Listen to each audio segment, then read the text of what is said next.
Hi everybody. Well, this morning is a soap making morning. It's officially the first day of autumn, and I thought this would be a good day to make some wonderful cozy soaps. I'm making lavender soap, tea tree oil soap, and the third one is going to be lemongrass soap with poppy seeds in it as an exfoliant. And poppy seeds are a wonderful exfoliant because they're round, so they're not harsh. They're just the right size. I've used them in the past with lemongrass, and I have a customer who's kind of waiting for that soap. So that's what I'm doing today. I've got my lye mixture on the back porch back there, and that's the sound of my dryer. I apologize for that noise, but we must dry our clothes. Okay, so the lye mixture's on the back porch being stinky, so I have it far away. I've got my shortening on my scale already. In my big pot, I've got coconut oil I'm about to add, and here's my olive oil, and then I'll put my scents in. But I'm not going to, this is not a soap making episode today. This is going to be about my latest knitting project, which is a sweater vest that I'm making with the yarn that I spun during the Tour de Fleece. Okay, that all sounds really complicated, but it's not. And it's going pretty well, so I wanted to share with you today about that project. So let's go look at that. So here is the yarn that I made during the Tour de Fleece. Remember this? It had that wonderful cherry and some olive green, and I fiddled with all those blues trying to get them right. I ended up with 4 hanks, and I'm really pleased with it. Now let's wind this up into a ball.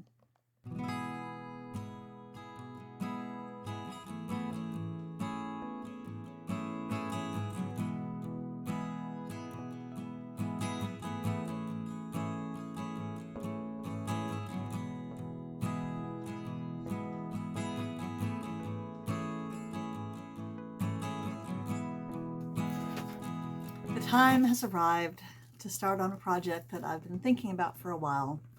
I've shared with you the Tour de Fleece that happened in July a little bit, and showed you the yarn that I made during that month. Okay, and as you saw, I just put one of those into a ball. It doesn't look anything, in my mind, doesn't look anything like the skein looks like this, and the ball looks like this. I don't know, maybe they did look the same. Well, it's time to start knitting it up. Here is a picture of the vest that I decided to make. I found this pattern, and this is what I'm going to do. It doesn't come in a size big enough for me to pull it all the way around to the front and button it. So I'm going to make a vest that's intended to be open front, which is how I would wear it anyway. I would never button a vest up the front, I don't think. I'm going to start on the back, and I'll take you along on this process. So here we go with the vest project. Well, the knitted vest. It took me quite a while to figure out what I wanted to do with this yarn. I've made good headway on it already, and I thought that would be a good idea, instead of just telling you my ideas about what I thought I would do, to wait until I'd actually knitted something so I could show you what I was accomplishing. So I'm going to show you the back panel of the vest I'm going to make, and the first left front panel. Now, the pattern I decided to use was evidently for, not just for smaller women, but also for kind of a fitted vest, a shorter vest, one that hugged the body, and that wasn't what I wanted. I couldn't find what I wanted as far as a pattern. So I just made it a lot bigger, a whole lot bigger. So we'll talk about the adjustments I made when we're looking at the panels. All right, let's see. Okay, so here's the back panel so far.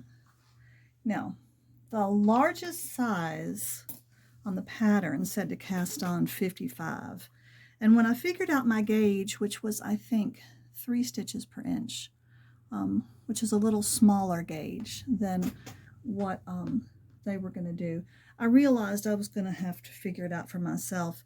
I ended up casting on 80, and that's because I want a vest that's quite loose. Now, after I did this, I realized, gosh, this is huge. I mean, I'm not a small woman, but this is a very big vest. But I'd rather it be too big than too small, and the other thing I think I could probably do is I could probably felt this just a little bit to get it to shrink up, or full it, I guess would be better. Let's see if I can move the camera back some so you can get a better look at the whole thing. Okay, so you work it from the bottom. You do a little bit of garter stitch at the bottom, and then the rest of it is stockinette. I did it on circular needles. I think they're 11s. 10.5 or 11. It's been a while since I've looked at that. And then you have to do an armhole reduction right here. I think I did 6 stitches, and then you don't reduce anymore. And then when you get to the top, you have to stop here a little bit before and leave on the shoulder pieces, but cast off here. So now I'm not I don't knit a ton. I don't knit clothing like this very much. So this is kind of a stretch for me. I know that may sound silly to some of you really good knitters. I'm relatively pleased with the yarn I made. Some of it is just right. This feels so soft. It's all merino. I just love it. But some of it was over twisted, overspun, and is really ropey and thin, and doesn't feel as good. And that's more across this part of the garment. So the first skein I used, first hank I used, was spun a little bit better, a little bit fluffier, not quite so tight. This one, for some reason, ended up tighter. I'm hoping it'll loosen up over time. Okay, so there's the back panel. And then I just finished the front left panel. Okay, so if you can imagine the vest, let me see, can you see over there?